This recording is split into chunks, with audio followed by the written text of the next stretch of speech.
تو ادھر بھی اللہ تعالیٰ نے مختصر فرمایا کہ سب کچھ اللہ ہی کے لیے ہے، جو کچھ آسمانوں میں ہے اور جو کچھ زمین میں ہے، اور تمام کاموں کا جو انجام ہے اللہ ہی کی طرف لوٹا جاتا ہے، اللہ ہی کی طرف لوٹایا جاتا ہے۔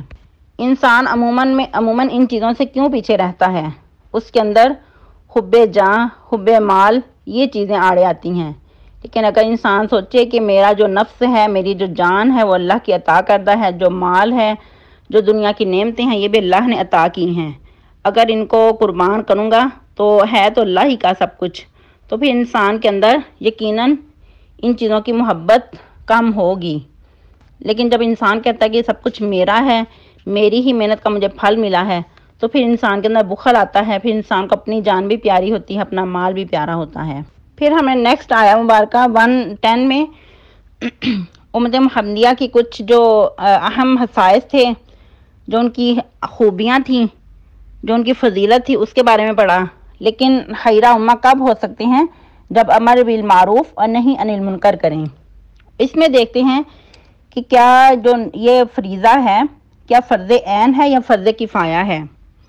سب سے پہلے فرض کفایہ اور فرض عین کے بارے میں تھوڑی وضاحت کر دوں۔ اگر آپ لوگوں کو یاد ہو، پہلے بھی آپ کو بتایا جا چکا ہے، فرض عین کہ ہر جو فردن ہے، ہر ایک پہ فرض ہونا، ہر مسلمان پہ اس کی فرضیت ہو جانا۔ لیکن جو فرض عین ہے، فرض کفایہ ہے، وہ اگر معاشرے کے کچھ لوگ کر لیں تو سب کی طرف سے فرض ادا ہو جاتا ہے۔ یہ اس میں فرق ہے۔ دوبارہ سے ریپیٹ کر دوں، فرض کفایہ کہ اگر معاشرے کے کچھ لوگ یعنی کہ کچھ مسلمان ادائیگی کر دیں تو سب کی طرف سے وہ ادائیگی ہو جاتی ہے۔ جو فرض عین ہے وہ ہر ایک پہ فرض ہوتا ہے۔ اس کی مثال جس طرح جو اعتکاف ہے یہ فرض کفایہ ہے، جو جنازہ ہے وہ بھی فرض کفایہ ہے، یعنی کہ مسلمان کا جنازہ پڑھنا اگر کچھ لوگ بھی پڑھ لیتے ہیں تو وہ سب کی طرف سے فرض ادا ہو جاتا ہے۔ اسی طرح جو جہاد ہے وہ بعض اوقات عموماً تو فرض کفایہ ہے، لیکن بعض اوقات وہ فرض عین بھی ہو جاتا ہے۔ اگر وقت کا حاکم حکم کر دے کہ سب لوگ ہی جہاد کے لیے نکلیں وقت اور حالات کے تحت کو مد نظر رکھتے ہوئے، تو پھر وہ سب پہ فرض ہو جاتا ہے، فرض عین ہو جاتا ہے۔ تو اس میں اہل علم کہتے ہیں کہ جو یعنی کہ امر بالمعروف اور نہی عن المنکر کرنا، بعض کہتے ہیں کہ فرض عین ہے اور بعض کہتے ہیں کہ فرض کفایہ ہے۔ اگر اوورآل دیکھا جائے تو جو اہل علم ہیں ان پہ یہ چیز فرض عین ہے، کیونکہ ان کے پاس علم ہے، ان کی ذمہ داری بنتی ہے کہ وہ اپنے علم کے مطابق لوگوں کو برائی سے منع کریں اور اچھائی کا حکم دیں۔ تو جو عوام جاہل ہے، جو نادان ہے، جو لا علم ہے، تو ان پہ پھر یہ چیز فرض عین نہیں بلکہ پھر فرض کفایہ ہے۔ پھر ہم نے اس آیہ مبارکہ میں پڑھا وَلَوْ آمَنَ أَهْلُ الْكِتَابِ لَكَانَ خَيْرًا لَهُمْ، اگر ایمان لے آتے اہل کتاب تو ان کے لیے بہتر ہوتا۔ پھر فرمایا کہ بعض ان میں سے مومن ہیں اور اکثر ان میں سے نافرمان ہی ہیں۔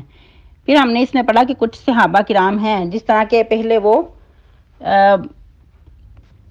نصارہ کے ساتھ تھے تو بعد میں مسلمان ہو گئے، اور انہی سرفرست میں سے سیدنا عبداللہ بن سلام بھی ہیں، ان کے بارے میں انشاءاللہ ہم پڑھتے ہیں۔ اس سے پہلے ایک حدیث پڑھ لیتے ہیں تاکہ مزید اس کی وضاحت ہو جائے۔ جس طرح کہ سیدنا عبداللہ بن عمر فرماتے ہیں کہ نبی کریم صلی اللہ علیہ وسلم فرمایا کہ یہود و نصارہ کے مقابلے میں تمہارا دنیا پہ رہنا ایسے ہی ہے، یعنی کہ امت محمدیہ کا جس طرح کے عصر سے لے کر مغرب تک، یعنی کہ تورات والوں کو جب تورات دی گئی تو ان سے کہا گیا کہ صبح سے لے کے دوپہر تک تم لوگوں نے کام کرنا ہے۔ جب وہ تھک گئے تو ان کو ایک ایک قرات اجر دیا گیا۔ پھر انجیل والوں سے کہا گیا کہ تم لوگوں نے ظہر سے لے کر عصر تک محنت مزدوری کرنی ہے۔ تو جب وہ تھک گئے، وہ کام کر کے ان کی مزدوری ان کو کتنی دی گئی ایک ایک قرات۔ لیکن جب مسلمانوں کو قرآن مجید دیا گیا تو ان سے کہا گیا کہ تم لوگوں نے عصر سے لے کر مغرب تک یہ کام کرنا ہے۔ ان لوگوں نے بھی کام کیا، لیکن ان کو اتنے تھوڑے کام کی 2 قرات اجر دیا گیا۔ اب جو لوگ پہلے کام کر چکے تھے یعنی کہ اہل کتاب یہود و نصارہ، وہ کہنے لگے کہ اے رب ہمارے، تو نے انہیں 2 قرات دیا، حالانکہ کام انہوں نے کم کیا، اور ہم لوگوں نے زیادہ کام کیا، تو نے ہمیں ایک ایک قرات عطا کیا ہے۔ تو اللہ سبحانہ و تعالیٰ نے فرمایا کہ کیا میں نے تمہاری مزدوری جو تمہیں طے کی گئی تھی کیا اس میں کچھ کمی کی ہے؟ انہوں نے کہا کہ نہیں اللہ تعالیٰ تو نے ہمیں پورا ہی دیا ہے۔ تو پھر اللہ رب العزت نے فرمایا کہ یہ تو میرا فضل ہے، میں جسے چاہوں عطا کروں۔ سبحان اللہ۔ اس سے امت محمدیہ کی فضیلت کا پتہ چلتا ہے، جس طرح آپ کو پہلے بھی بتایا گیا کہ امت محمدیہ کو ذمہ داری کم دی گئی اور اجر زیادہ دیا گیا۔ وہ اگر تھوڑا بھی کرتے ہیں تو اللہ رب العزت ان کو اپنے فضل و کرم سے بڑھا چڑھا کر زیادہ اجر عطا کرتے ہیں، اور ان پہ جو سختیاں ہیں، پابندیاں ہیں، وہ بھی پہلی امتوں کی نسبت کم ہیں۔ تو یہ حدیث آپ کو مفہوم مختصر بتائی گئی ہے۔ یہ حدیث امام بخاری رحمہ اللہ بار بار اپنی صحیح بخاری میں لائے ہیں مختلف کانٹیکس میں۔ اچھا جی، اب آتے ہیں سیدنا عبداللہ بن سلام کی طرف۔ ان کے جو مناقب ہیں، ان کی جو فضیلت ہے، ان کو کچھ مختصر دیکھ لیتے ہیں۔ جس طرح آپ کو پہلے بھی بتایا گیا کہ یہ یہود کے بہت بڑے عالم تھے، اسلام لانے سے پہلے یہ یہود کے بہت بڑے عالم تھے۔ ان کا جو نام ہے وہ میں نہیں بتاؤں گی، بلکہ آپ لوگ خود بتائیے گا، یہ آپ لوگوں کا ہوم ورک ہوگا کہ اسلام قبول کرنے سے پہلے کیا ان کا نام عبداللہ ہی تھا یا کہ نبی صلی اللہ علیہ وسلم نے چینج کیا تھا، یا پہلے کیا نام تھا، وہ نام آپ نے ضرور بتانا ہے۔ تو جس طرح یہ بہت بڑے تورات کے عالم تھے، تو انہوں نے یعنی کہ اپنی کتابوں میں پڑھا ہوا تھا نبی صلی اللہ علیہ وسلم کے بارے میں، ان کی جو نشانیاں تھیں، ان کی جو خصائص تھے، ان کے بارے میں پڑھا تھا، اور یہ بھی پڑھا تھا کہ آپ صلی اللہ علیہ وسلم کب تشریف لائیں گے اور ان کی کیا کیا نشانیاں ہوں گی۔ تو ان کو بہت انتظار تھا، اور اس انتظار میں تھے کہ کاش وہ نبی آئیں اور میں ان کے ہاتھ پہ بیعت کروں۔ تو یہ ہر وقت ان کے انتظار میں رہتے تھے۔ تو وہ وقت پھر آن پہنچا کہ جس کا ان کو شدت سے انتظار تھا۔ تو اسی طرح ان کی چچی جان تھیں ادھر، تو انہوں نے جب سنا کہ یہ اس طرح اللہ اکبر کہہ رہے ہیں، تو ان کو کچھ ڈانٹا، برا بلا کہا کہ یہ کیا تم اس طرح شور سا مچا رہے ہو، اتنی خوشی تمہیں کس چیز کی ہو رہی ہے؟ تو انہوں نے بتایا کہ آپ اس طرح پریشان نہ ہوں، اس طرح یعنی کہ وہ سچے نبی ہیں۔ تو وہ کہنے لگی کہ اچھا وہ جن کے بارے میں تم اکثر کہا کرتے ہو، تم اکثر ذکر کرتے ہو؟ تو کہنے لگے ہاں بالکل۔ تو کہتے ہیں کہ اسی وقت یہ فوراً بھاگم بھاگ مسجد قباء کی طرف چل پڑے، اور فوراً جا کر وہاں دیکھا تو ایک بہت بڑا مجمع تھا، یعنی کہ صحابہ کرام آپ صلی اللہ علیہ وسلم کے آس پاس بیٹھے ہوئے تھے، اور بہت ہی یعنی کہ پر رونق وہ مجلس تھی، اور بہت ہی زیادہ خوشیوں کا سما تھا۔ تو یہ بھی بہت خوش ہوئے۔ اس وقت انہوں نے کچھ آپ صلی اللہ علیہ وسلم کے زبان مبارک سے سنا تھا۔ وہ کیا تھا؟ افشوا السلام واطعموا الطعام وصلوا باللیل والناس نیام۔ اور ایک اور روایت میں آتا ہے کہ وصلوا الارحام، یعنی کہ 4 باتوں کا، اور ایک حدیث میں 3 باتوں کا ذکر آتا ہے۔ اور اس وقت انہوں نے 3 سوال کیے تھے نبی صلی اللہ علیہ وسلم سے، اور اس وقت کہا کہ ہم نے اپنی کتابوں میں پڑھا ہے کہ ایک نبی کے علاوہ ایک نبی ہی ان سوالوں کے جواب دے سکتے ہیں۔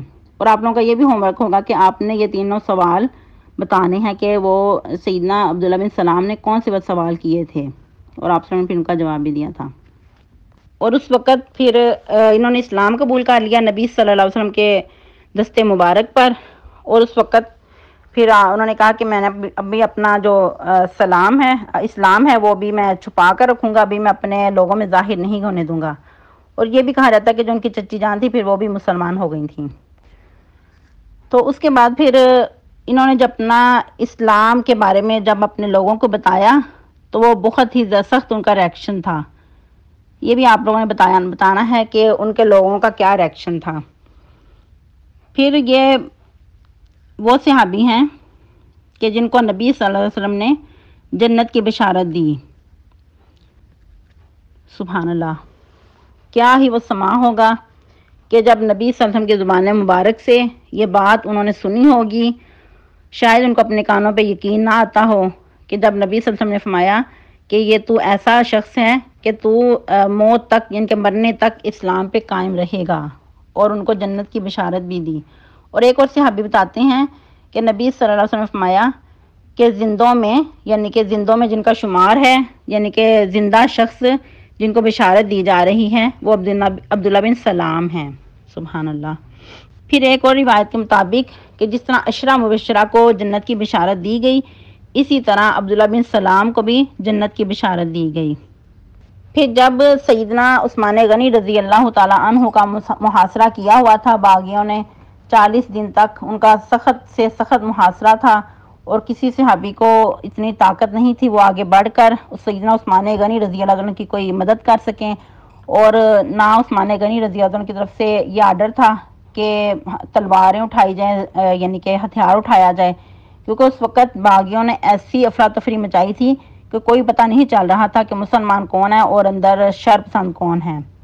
اور اس چیز یعنی کہ مدینہ الرسول کی حرمت کو قائم رکھنے کے لیے بالکل بھی ہتھیار اٹھانے کی اجازت نہیں تھی۔ تو اس وقت سیدنا عبداللہ بن سلام نے آگے بڑھ کر، جب اتنے سخت حالات تھے کہ کوئی ایک لفظ بھی نہیں بول سکتا تھا، کیونکہ باغی جو بہت ہی بری طرح انہوں نے اپنا شر پھیلایا ہوا تھا اور تلواریں تانی ہوئی تھیں، تو اس وقت عبداللہ بن سلام نے آگے بڑھ کر ان کو بہت پرزور باز کیا۔ سیدنا عثمان غنی رضی اللہ تعالیٰ کی طرفداری میں بہت پیارا مبلغ واز کیا کہ تم لوگ کیا کر رہے ہو، اگر تم نے کچھ ایسا کیا جو تم ظلم ڈال رہے ہو، تمہیں کہیں پناہ نہیں ملے گی۔ دیکھیں کہ کتنے دلیر ہو کر انہوں نے اتنی پرجوش ان کے سامنے تقریر کی، پرجوش واز کیا، لیکن افسوس کہ ان باغیوں پہ اس بات کا کچھ اثر نہ ہوا، انہوں نے بے دردی کے ساتھ سیدنا عثمان غنی رضی اللہ عنہ کو شہید کر دیا۔ اور کہا جاتا ہے کہ اس بات کا بھی بہت ان کو دکھ ہوا۔ ظاہری بات ہے دکھ تو ہر صحابی کو تھا، کیونکہ وہ ایک دوسرے پہ جانیں نچھاور کرنے کے لیے تیار تھے، اتنی محبت ایک دوسرے کے لیے شیر و شکر تھے، تو پھر ہر جو چہرہ تھا اس وقت غم زدہ تھا، بہت پریشان تھا، لیکن کچھ کر نہیں سکتے تھے، کیونکہ اس وقت مدینہ الرسول کی جو حرمت تھی وہ ان کے سامنے تھی کہ یہاں اسلحہ نہیں اٹھانا، یہاں خون خرابہ نہیں کرنا۔ اور اس وقت فرمانے لگے افسوس آج عرب کی جو قوت ہے اس کا فیصلہ ہو گیا، یا کہا کہ اس کا جو خاتمہ ہو گیا، یعنی کہ آج عرب کی جو قوت تھی وہ ٹوٹ گئی۔ اور جو علمی فضیلت تھی ان کی بہت ہی زیادہ تھی، بہت بڑے فقیہ تھے، جس طرح آپ لوگوں نے پہلے بھی بارہا سنا کہ یہ تورات کے بہت بڑے عالم تھے۔ تو ان کے بارے میں کہا جاتا ہے کہ سیدنا معاذ بن جبل کی جب وفات کا وقت آیا تو اس وقت انہوں نے وصیت کی کہ اے لوگوں 4 لوگوں سے علم حاصل کرنا، سیدنا عبداللہ بن مسعود، سیدنا سلمان فارسی رضی اللہ تعالیٰ عنہما، سیدنا ابو درداء رضی اللہ تعالیٰ عنہ، اور سیدنا عبداللہ بن سلام، یعنی کہ یہ 4 لوگوں کا ذکر کیا کہ ان لوگوں سے تم علم حاصل کرنا، گویا کہ یہ علم کے بہت بڑے بڑے پلر تھے۔ اور ساتھ یہ بھی فرمایا عبداللہ بن سلام کے بارے میں کہ اے لوگوں، عبداللہ بن سلام وہ جو یعنی کہ یہودی تھے اور یہود کے بہت بڑے عالم تھے، اور اس کے بعد انہوں نے یعنی کہ اسلام قبول کیا، اور میں نے رسول اللہ صلی اللہ علیہ وسلم کی زبان مبارک سے سنا تھا جس طرح عشرہ مبشرہ کو فضیلت عطا تھی، ان کو خوشخبری دی گئی، اسی طرح سیدنا عبداللہ بن سلام کو بھی نبی صلی اللہ علیہ وسلم کی زبان مبارک سے بشارت دی گئی جنت کی۔ اور قرآن مجید کی بہت ساری آیات مبارکہ انہی کی شان میں، انہی کی فضیلت میں نازل ہوئیں، جس طرح کہ قرآن مجید کی ایک آیت مبارکہ ہے وَشَاهِدَ شَاهِدٌ مِّن بَنِي إِسْرَائِيل، کہ گواہی دی ایک گواہی دینے والے نے بنی اسرائیل میں سے۔ تو صحیح احادیث کے مطابق یہ بنی اسرائیل میں جن کی طرف اشارہ ہے یہ سیدنا عبداللہ بن سلام ہیں۔ سبحان اللہ۔ آج کے لیے اتنا ہی کافی ہے، نیکسٹ انشاءاللہ مزید ان کے بارے میں پڑھیں گے۔ تو آپ لوگوں کو جو ہوم ورک دیا گیا آپ لوگوں نے لازمی کرنا ہے، لازمی بتانا ہے، اور ان کے بارے میں ایک خواب کا بھی ذکر ملتا ہے، ان کی فضیلت میں ایک خواب بھی ملتے ہیں، غالباً بخاری مسلم میں بھی آپ کو یہ خواب کا ذکر جو ہے وہ مل جائے گا، تو آپ لوگوں نے وہ خواب بھی بیان کرنا ہے مختصر اپنے الفاظ میں، زیادہ لمبا چوڑا نہیں بیان کرنا بلکہ مختصر کر کے اپنے الفاظ میں بیان کرنا ہے۔ بہت ہی خوبصورت وہ خواب ہے، اور مزید ان کی جو فضیلت ہے اس کے بارے میں پتہ چلتا ہے۔ سبحان ربک رب العزت عما یصفون وسلام علی المرسلین والحمد للہ رب العالمین وصلی اللہ علی النبی۔